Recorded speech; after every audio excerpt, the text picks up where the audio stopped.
ప్రముఖ global technology company HCl Hyderabad లో కొత్త టెక్ సెంటర్ ను ప్రారంభించనుంది. దావోస్ లో జరిగిన వరల్డ్ ఎకనామిక్ ఫోరం సదస్సులో సీఎం రేవంత్ రెడ్డి ఐటీ మంత్రి శ్రీధర్ బాబుతో కొత్త సెంటర్ పై చర్చలు జరిపారు. హెచ్సిఎల్ గ్లోబల్ టెక్ సీఈఓ ఎండి విజయ్ కుమార్ హైదరాబాద్ లో ప్రారంభించే కొత్త సెంటర్ లో లైఫ్ సైన్సెస్, ఫైనాన్షియల్ సర్వీసెస్ సేవలకు ప్రాధాన్యం ఇవ్వనున్నారు. అత్యాధునిక cloud, artificial intelligence, digital transplantation సొల్యూషన్లను కొత్త సెంటర్ అందించనుంది. రాష్ట్రంలో హెచ్సిఎల్ సేవల విస్తరణను ముఖ్యమంత్రి రేవంత్ రెడ్డి స్వాగతించారు. ప్రపంచంలో ఐటీ హబ్ గా హైదరాబాద్ తన స్థానాన్ని మరోసారి పదిలం చేసుకుందని చెప్పారు. వచ్చే నెలలో కొత్త సెంటర్ను ప్రారంభించాలని హెచ్సిఎల్ కంపెనీ ప్రతినిధులను కోరారు. స్థానిక యువతకు ఉద్యోగాలతో పాటు హైదరాబాద్లోని టెక్నాలజీ, ఇన్నోవేషన్, పర్యావరణ వ్యవస్థను బలోపేతం చేయడానికి రాష్ట్ర ప్రభుత్వం కట్టుబడి ఉందన్నారు మంత్రి శ్రీధర్ బాబు. ద్వితీయ శ్రేణి, తృతీయ శ్రేణి నగరాలకు ఐటీ పరిశ్రమను విస్తరించాలని హెచ్సిఎల్ టెక్ ప్రతినిధులను కోరారు. ప్రభుత్వం తరపున తగిన సహకారం అందిస్తామని చెప్పారు. 2007 నుంచి హెచ్సిఎల్ హైదరాబాద్ నుంచి ప్రపంచవ్యాప్తంగా తమ క్లయింట్లకు సేవలకు అందిస్తోంది. హైటెక్ సిటీలో 3.20 లక్షల చదరపు అడుగుల విస్తీర్ణంలో కొత్త క్యాంపస్ ఏర్పాటు చేయనుంది. దీని ద్వారా దాదాపు 5,000 మంది ఐటీ నిపుణులకు ఉద్యోగాలు లభించనున్నాయి. ప్రపంచ స్థాయి మౌలిక సదుపాయాలతో పాటు ఐటీలో ప్రతిభావంతులైన నిపుణులతో ఇప్పటికే హెచ్సిఎల్ గ్లోబల్ నెట్వర్క్ సెంటర్గా హైదరాబాద్ అందరి దృష్టిని ఆకర్షిస్తోందన్నారు సీఈఓ విజయ్ కుమార్. ఈ కొత్త సెంటర్ మరింత అత్యాధునిక సామర్థ్యాన్ని అందుబాటులోకి తెస్తుందని చెప్పారు. ప్రముఖ global technology company HCl Hyderabad లో కొత్త టెక్ సెంటర్ ను ప్రారంభించింది. దావోస్ లో జరిగిన వరల్డ్ ఎకనామిక్ ఫోరం సదస్సులో సీఎం రేవంత్ రెడ్డి ఐటీ మంత్రి శ్రీధర్ బాబుతో కొత్త సెంటర్ పై చర్చలు జరిపారు. హెచ్సిఎల్ గ్లోబల్ టెక్ సీఈఓ ఎండి విజయ్ కుమార్ హైదరాబాద్ లో ప్రారంభించే కొత్త సెంటర్ లో లైఫ్ సైన్సెస్, ఫైనాన్షియల్ సర్వీసెస్ సేవలకు ప్రాధాన్యం ఇవ్వనున్నారు. అత్యాధునిక cloud, artificial intelligence, digital transformation సొల్యూషన్లను కొత్త సెంటర్ అందించనుంది. రాష్ట్రంలో హెచ్సిఎల్ సేవల విస్తరణను ముఖ్యమంత్రి రేవంత్ రెడ్డి స్వాగతించారు. ప్రపంచంలో ఐటీ హబ్ గా హైదరాబాద్ తన స్థానాన్ని మరోసారి పదిలం చేసుకుందని చెప్పారు.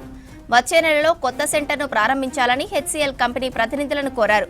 స్థానిక యువతకు ఉద్యోగాలతో పాటు హైదరాబాద్లోని టెక్నాలజీ, ఇన్నోవేషన్, పర్యావరణ వ్యవస్థను బలోపేతం చేయడానికి రాష్ట్ర ప్రభుత్వం కట్టుబడి ఉందన్నారు మంత్రి శ్రీధర్ బాబు. ద్వితీయ శ్రేణి, తృతీయ శ్రేణి నగరాలకు ఐటీ పరిశ్రమను విస్తరించాలని హెచ్సిఎల్ టెక్ ప్రతినిధులను కోరారు. ప్రభుత్వం తరపున తగిన సహకారం అందిస్తామని చెప్పారు. 2007 నుంచి హెచ్సిఎల్ హైదరాబాద్ నుంచి ప్రపంచవ్యాప్తంగా తమ క్లయింట్లకు సేవలను అందిస్తోంది.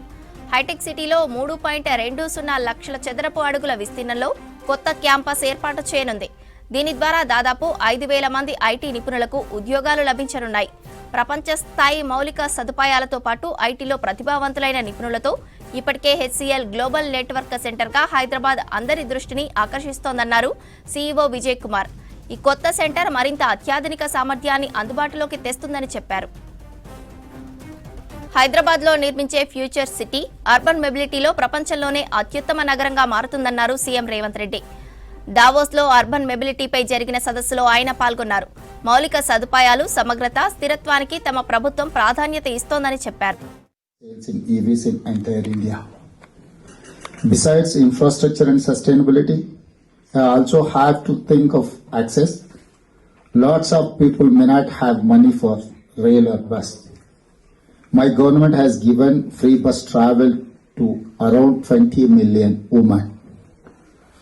Empowerment of women, empowerment of marginal people through mobility is a big achievement for my government.